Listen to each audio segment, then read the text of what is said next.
Star. Yes, Fist of North Star with that. That's exactly right. Yep, That's yep. what I was doing. That's what I was doing as a kid. I was doing it all the time with the other kids. How do you successfully learn the grammar, pronunciation, vocabulary of Spanish, Russian, German, English, Italian, or Japanese, or whatever language you're learning? Don't get me wrong, I really do believe that it's important to figure out how to learn all these moving parts of the language you're learning. But I also do believe that we should start with another crucial question. And that question is, why are you learning your foreign language? Why are you learning Spanish, German, Russian, whatever language you're learning? I think that finding the answer to that question, finding the real intrinsic deep reason why you're learning the language you're learning is really going to make a huge difference. Because if you really know why, if you're really intrinsically motivated, then you're going to learn in the long run. And if you're not going to see the point after a little bit and you're going to give up. This question is so critical that I addressed it first on in the very first chapter of my book, 10 Essential Rules for Smart Language Learning. This package contains an ebook, an audiobook, and also 10 exclusive interviews that I made with my dear friend and colleague, Aleks. I know what you're talking about. Yeah, yes, the Fist of the Northern Star. Yes, Fist of North Star with that. That's exactly right. Yep, That's yep. what I was doing. That's what I was doing as a kid. I was doing it all the time with the other kids. I was like, in the first interview, we talk about my failures, especially when it comes to learning Romanian and Japanese, my passion for Fist of the North Star and Japanese manga, and so much more. I hope you enjoy it and stay until the end because there's one last language learning tip that can make or break your language learning. Enjoy. All right, Luca. So chapter 1 starts off with a major question or a statement. Start with why. Start with why. Now, you say this is actually one of the most critical and important steps in someone's language learning. And, I think as fans of yours, we're all curious. What was your beginning? What is your why for language learning? Because as I understand, you were supposed to become and on the path to becoming an electronic engineer. Yeah, it all started some 30 years ago in the summer of 1990. I think I was 9 or 10. I don't remember exactly, but I do remember the fact that my grandmother was sitting in this veranda. We were like at the summer house. And she was a teacher. She was a math teacher in high school. And then she said, "Hey, Luca, do you want to do some math? Do you want to do some French? Do you want to do some Latin?" in this order.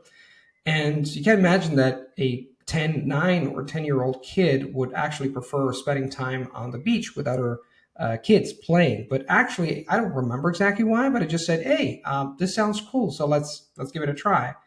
And I started learning with her. I was sitting down every single day in the afternoon, and I was learning math, I was learning French, and I was learning Latin. And needless to say, I was completely fascinated by both Latin and French. I like math as well, don't get me wrong, but languages caught my attention immediately. So I think that my why, when people ask me, why are you learning German? Why are you learning French? Why are you learning so many languages? Like sometimes you get this criticism, hey, it doesn't matter, you just need to speak English or maybe a couple of languages and you'll do fine. The reason is that my family, in particular my grandmother, but also my mother and then my father, just fostered this thirst for knowledge. I've always been very curious. I always wanted to know more, whether it is mathematics, languages, philosophy, astronomy, and everything in between. So I think that my why comes from the fact that I really enjoy learning. Sometimes people go like, "Hey, isn't there anything more fun than learning?"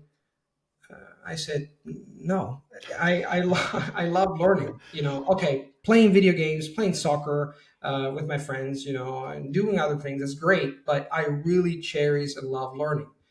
And I think that made a huge difference. That's my why. My why is the learning, the pleasure of learning in and of itself. And I have to thank my grandmother first, then my mother, and my father for sparking this interest and then fostering through the years. So speaking of which, that actually transitions really well to my next question, which is obviously your grandma seemed like she was a big proponent of learning. Were your grandma, your mom, and your dad all aligned with the fact that, hey, Luca should become a polyglot. What was their reaction when you decided to go down this path of the man of many tongues? I have to say that my father, in particular, he was pushing me towards this engineering career. He was an engineer and a mathematician, and he really wanted me to follow the same path. Now, I don't know about Serbia or the United States, because you have both cultures in you, but in Italy, this is pretty common. Mm-hmm. More often than not, parents, I think it's a mistake, but parents think that their kids are going to follow their steps, but not necessarily. And I did ended up attending lectures at university. I got a degree in electronic engineering, but at a certain point, I just figured out that that was not for me. Mathematics, physics, I love it, but at the same time, I just wanted to be someone else. I wanted to do something else in my life. And at the beginning, my father, he was a little bit disappointed, I would say, because again, he always told me languages are a tool. I still remember it to this day. He kept telling me languages are a tool, not an end in and of itself. Mm-hmm. True. But for me, languages are a tool. I do not live to learn languages. I learn languages to get a better life, to live better, to have a richer life, to be able to travel better, to get to know cultures, etc. And my father ended up accepting it. Actually, he got very inspired one day. He was listening to this interview on the radio when I said something like, you cannot teach languages, you can only learn them by themselves. And I remember I went back and I went to visit my father and my mother, and my father said, I really like this passage, really struck me. So at the beginning he was disappointed, but then he understood. He understood that that was my passion. That's what drives me, compels me, what keeps me moving forward. It's like the love for languages, the love for cultures, the love for traveling, to get to know people, to get to know the world better, to have a better vision of life. And at the end, he was one of the biggest supporters. So I think that really changed with time, because he realized this man, that is me, is doing what he loves. And I think that's the best thing that can happen to a person, that you end up doing what you love. Amazing. So your father went from disappointment to being extremely proud of you. Yes, That's a good turnaround, because the twist could have gone the other way. You never know. We probably have plenty of those stories. Great. exactly. But that's really interesting background to know. I feel like a lot of our polyglots are shrouded in mystery, so we don't know about their backgrounds at all. So very nice to hear that. We're going to transition over to visions, because starting with why is all about capturing your vision for your language. And in this chapter, you claim that this is an essential step. You have to sit down and process your vision. Picture yourself using the language, going through emotions, maybe listening to music in the language, etc. With that being said, you have 14 going on 15 languages under your belt, so to speak. With which language or languages have you had the clearest visions, where they just seamlessly came to you? I would say that the first language I learned by myself, German. In that case, I really had a very sharp and crystal clear vision of how I wanted to learn the language itself. I remember that when I started learning it, and it was in 1996, in September 1996 to be precise, I was jotting down stories of myself using the language on the beach, speaking with my teenager friends, using the language, being passionate about the whole process. And it ended up being a reality. Like 2 years later, amazingly, that's exactly what happened. Like I was really thinking, wow, it would be amazing to be on a beach and singing German songs and getting to know people and using slang with teenagers, etc. It all happened. So I believe that when people say, well, dreaming doesn't cost a thing, first and foremost, but it can become a reality. I'm a firm believer of the fact that we can shape our own reality, and that's what happened. So for German, I really had a very crystal clear idea and vision, but I realized that looking back, I've been learning 14 languages now. I speak 14 languages. That one of the main differences, one of the key factors in learning a language is not your strategies. Sure, your strategies, the way you learn, the techniques, the time you spend with the language, they're all very valuable.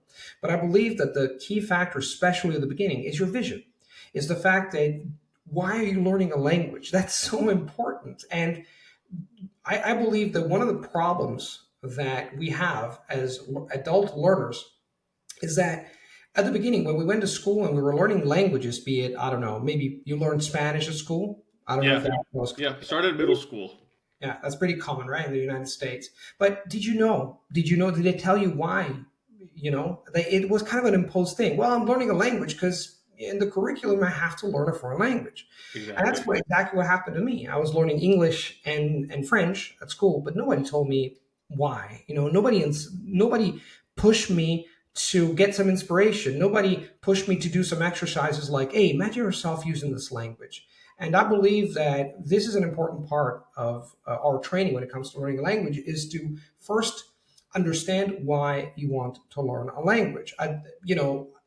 We always say, well, I always say, well, I've been learning 15 languages. Now I speak a bunch of them.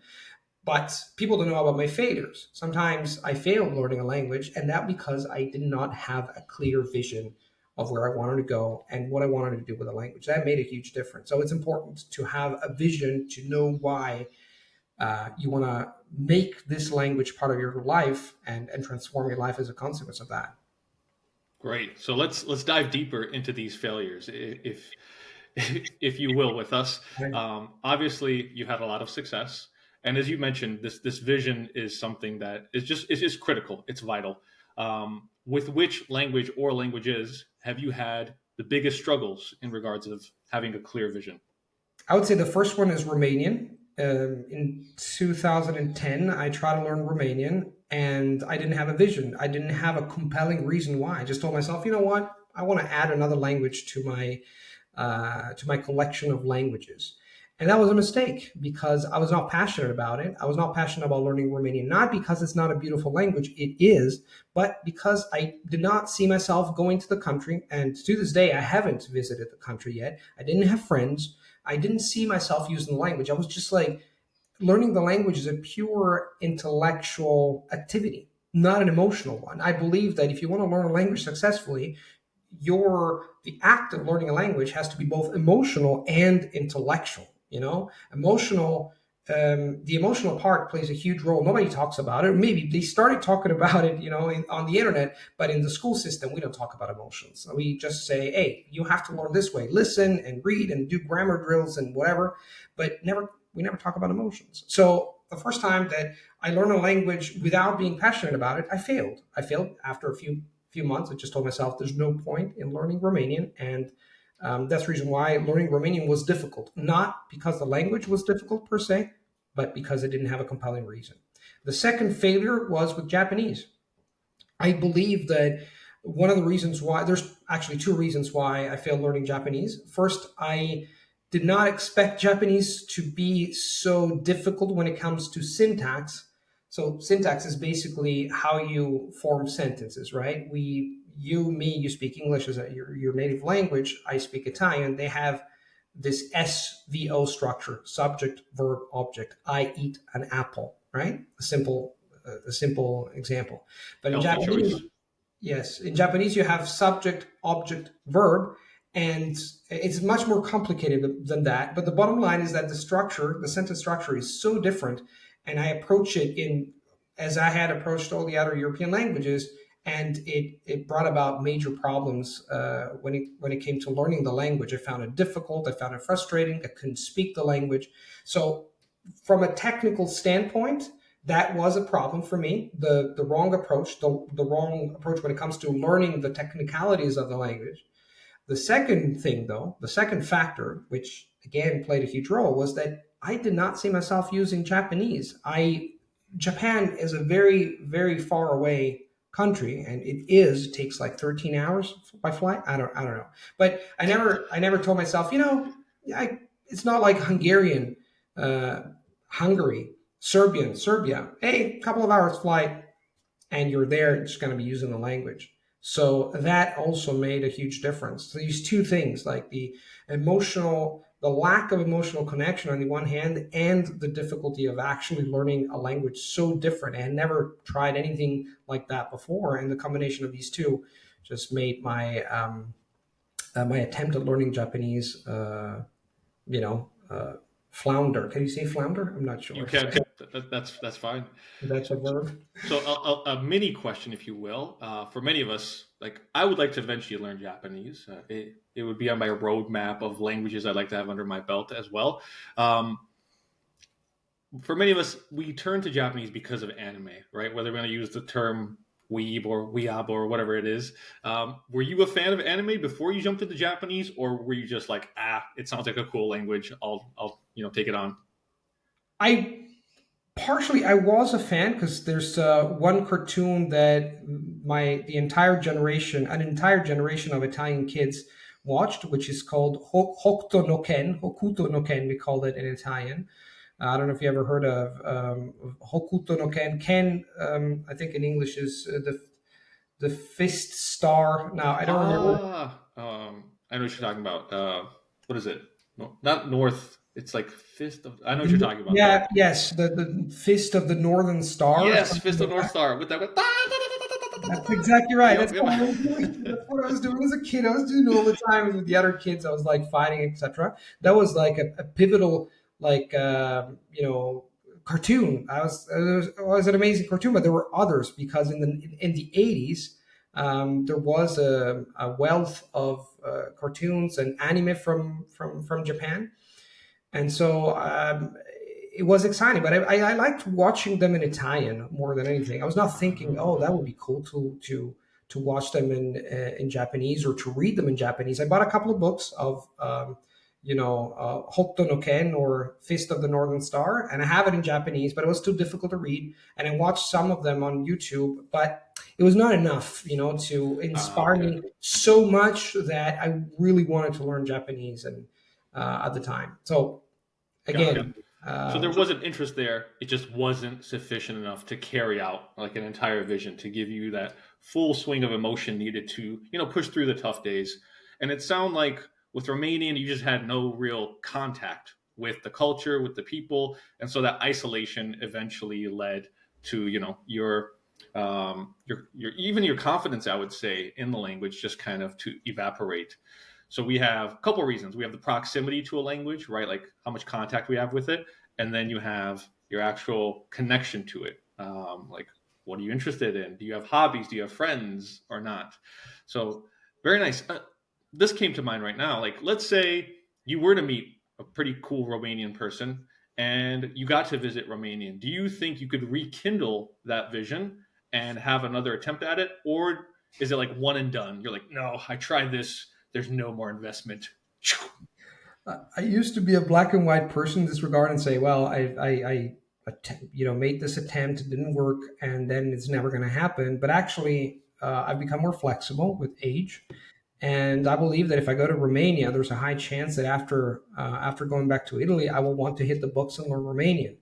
Every time I visit a country, I get excited about its culture, about its people. It's always been like this. No matter the country, I've always thought, oh, that would be very cool to go back and to be speaking the language. I've noticed, for example, that for as far as Poland is concerned, or other countries for that matter, the difference between going there and spending some time in country speaking or not speaking the language is huge. Just like a huge difference in the perspective you have, the people, the way people treat you. So that's the reason why I think, no, if I go to Romania, and it will happen sooner or later because again it's around the corner, I think that will rekindle my desire of learning Romanian for sure. And this goes for any other language.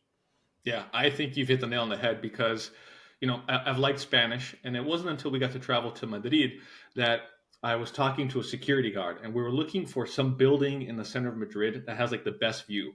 And I'm asking him, I'm like, ¿Dónde está? And I completely forgot the word for building. So I just went like this, ¿Dónde está? Con la vista. And he told me, oh, it's right here on the corner, just like take a right here. And I'm like, okay. And then I asked him, he's like, edificio. And, it's just one word, one phrase, whatever it might be, but it makes that connection so much stronger. And so I was like, yes, I'm learning Spanish. He understood me. So I completely understand there. All right. Absolutely. So, very last question for this chapter is actually not a question. It's a hypothetical situation. We're going to put you on the spot here, Mr. Polyglot. Let's say you have to come up with a vision. Right meow. Right meow. I'm going to give you options A, B, or C, but I won't tell you which languages they are. And we're going to work on one together right now. So tell me, which letter do you choose? C. Until. C. Okay. Well, we're going to say marhaba, and we're going to use Arabic. So let's say you had to learn Arabic. What would your vision look like right now if you had to improvise one? I find myself in Lebanon, and I am in a bar at night, and I'm speaking with some friends of mine, and then we're going to take a stroll near the sea, and it's exciting because my friends take me to the desert, and then we spend 2 days there. We're going to talk around the fire, those beautiful images of I see myself being there and enjoying not only the weather, enjoying a new feeling because you're in a different country, right? And they're teaching me words, and we're laughing, and I just realized that all these stereotypes that we have towards the Muslim worlds, the Muslim world, just disappear in my mind, because when we don't know a world, we tend to filter everything through television. And I just realized step by step, moment by moment,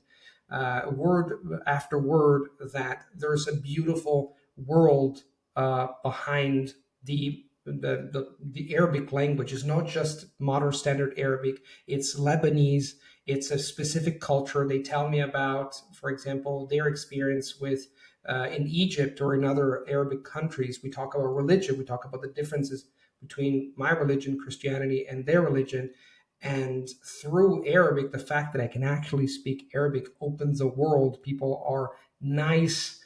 That would be nice to me anyway, but they're even nicer. They realize I can see the spark in their eyes, their interest that they have towards me because I want to explore their worlds, and then they want to explore mine. So it's a beautiful night. I can see the whole sky, and I keep and cherish these memories of talking to my Lebanese friends around the fire. And I can't wait to go back and continue learning Arabic and expand even more. Wow. Shukran, Habibi. Shukran. So Thank very you. nice. Thank you. Well, so there you have it. It really is critical. Wherever you are with your language journey, it's never too late to go back and focus on your vision, focus on the why. If that's not clear, you're going to have a lot of problems pushing through on the tough days. So make sure to start with your why and you get a very clear vision. Yes. I hope you liked the interview. Now, one last tip for you. Grab pen and paper, sit down, and for 15 to 30 minutes, think about the real, deep, intrinsic reason or reasons why you're learning the language you're currently learning. I promise that is going to make a difference. And once you've done that, just keep it next to you at all times when you sit down to learn your foreign language every day. If you want to take things to the next level, please check the ebook package down in the description box and also in the comment that I've pinned in the comment section below this video. Have a fantastic day and happy language learning.